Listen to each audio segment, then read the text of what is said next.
Hi, everyone.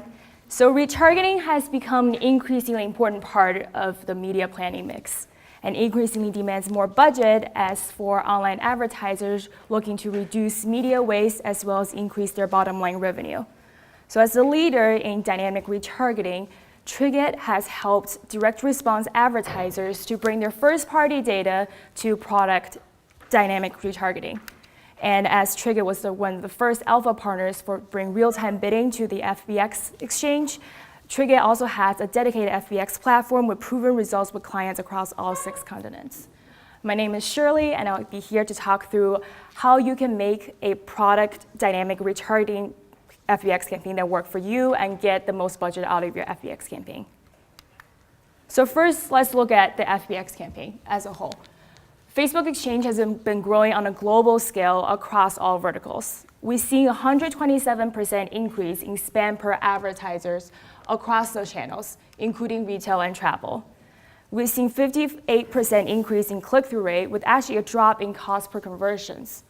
So there's a lot of numbers on this slide here, but what does that really mean for you? It means that if you have a lot of users and you're not retargeting on Facebook, you're leaving money on the table.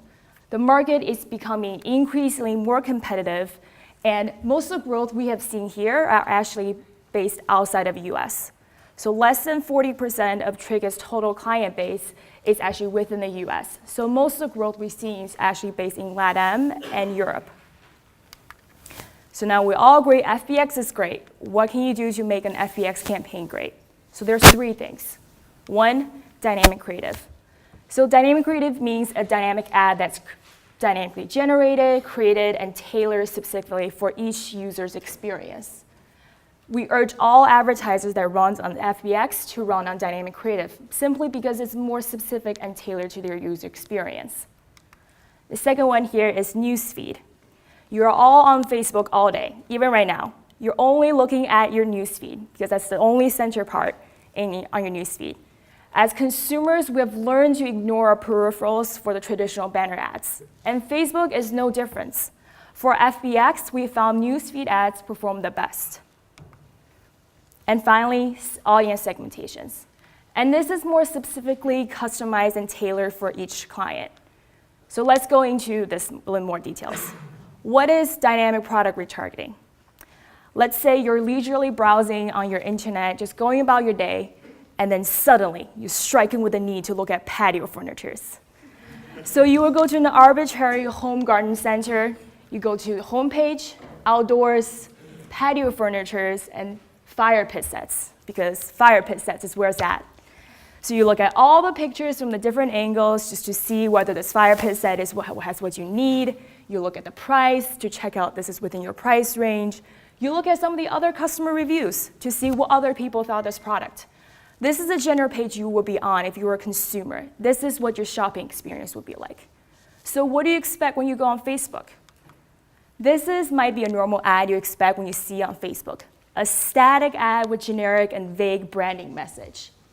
This might not stand out to you that much because you may not care about this arbitrary home garden center as a brand.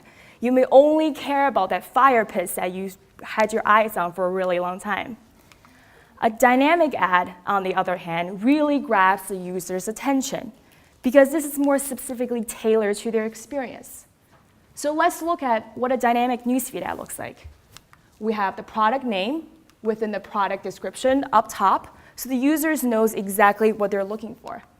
We have the product image, large and big in the center, so it captures the user's attention right away as they're browsing through their newsfeed.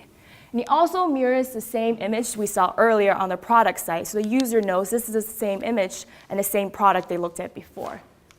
And at the bottom, in the ad copy, we have the product price with ratings and reviews, so it contains most of the information the user would need if this is a product they would shop for. And we have seen consistently dynamic products outperform static ads at least two times higher in both click-through rate and return on investment. So 1, dynamic retargeting. Second one here is newsfeed. You heard a lot talk about newsfeed earlier today. But if you just look at this image, which one would stand out to you more? We have a newsfeed in the center, and we have Reddit rail hand side. So the newsfeed one will stand out to you more, right? Because it's larger, it's in the center, and it doesn't look like an ad. And because of that, we see newsfeed ads has outperformed right-hand rail ads to almost 30% higher conversion rate. Just because your users are naturally drawn towards the center of the image and it captures their attention. So 2, newsfeed ads. And the third one is advanced audience segmentation. So what this means is that we will be targeting users differently based on their relevancy to your product and to each specific advertiser. Some users are more likely to convert, while others are less likely. So here you see 3 most common types of audience segmentation. We have purchase intent. So we have user A, who's looking for a handbag and leisurely browsing on the category pages to see which handbag that she will like the best. And we have user B, who knows exactly which handbag she wants. She goes directly to the product page, she looked at the handbag, decided the price is within her price range, even added the handbag to her cart page before she left the site. User B has a higher purchase intent. We can use that information to target users differently.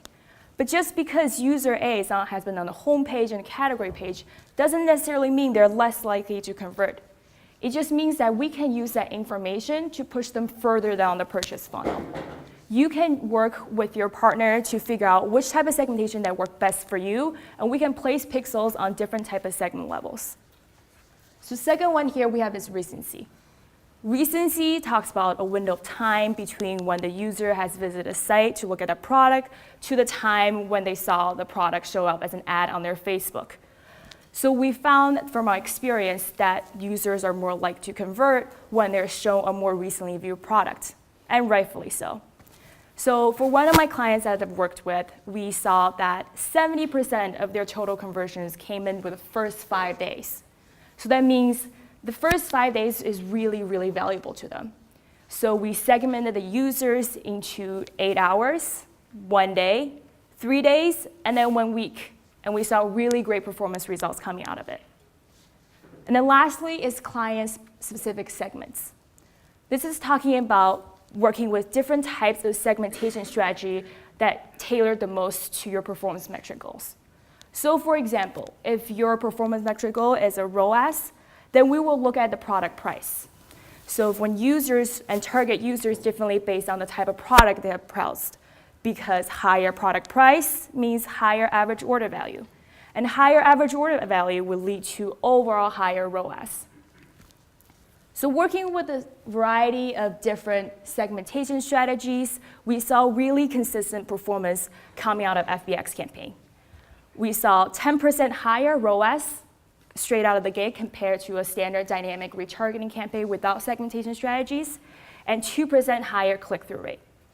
So 3, segmentation. So here's a real-life example of a client. We have a large retailer who has thousands and thousands of products. They are already running on newsfeed and right-hand side, basically due to the sheer size of their inventory. We talked about the segmentation strategy earlier. We implemented this on this retailer, and we saw 60% increase in quarterly revenue. And here we have a travel client who is running over 200 countries. So they are also a very, very large client. And you can see in the graphs down here, we saw a huge increase in both ad spend and conversions in January 2014, simply because we include their upper funnel retargeting users. So segmentation really makes a huge difference. So now that you know all about what makes a FBX campaign great, what can you do to take your FBX campaign there? With dynamic creative, it's essential to have a product feed. So product feed is where you store all your product information. So you have the product ID, where you have the product pixel that's matching on the pixel site, and the image, URL, name, and price. So it has consistently all the product information. Some of my larger clients that I've worked with has over millions of products. So there's no way that we can update the ads on a scale like that. So product feed is a great way to stay consistent and updated at scale. Of course, it's also nice if you can place the product pixels on the product site, so we can target each individual users based on the products they have browsed. Second one here is newsfeed. we would need direct marketer admin access to access the Facebook fan page. That means that we will post on behalf of Facebook fan page to show a newsfeed to individual users to bring that brand awareness. And of course, since newsfeed is inherently larger, we'll need a larger newsfeed image. And the last one is segmentation.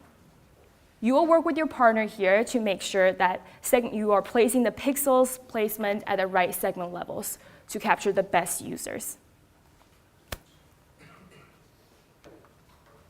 So newsfeed ads is a form of native retargeting, where ads are already in feed, showing to users where they're showing the most interest, and showing a product that's most relevant to the users. And it's so no surprise, this is 15 times higher click-through rate than traditional banner ads. Now Triggit is taking the performance out of newsfeed across all the other publisher sites across the web to native retargeting. This is currently in the beta stage right now, but if you are interested in this, definitely come talk to me afterwards. So who's winning with dynamic retargeting? If this is you, if you are a direct response advertiser with performance-driven metric goals, if you have lots of monthly unique visitors, if you have thousands of products, and if you're not running on FBX, again, you're leaving money on the table.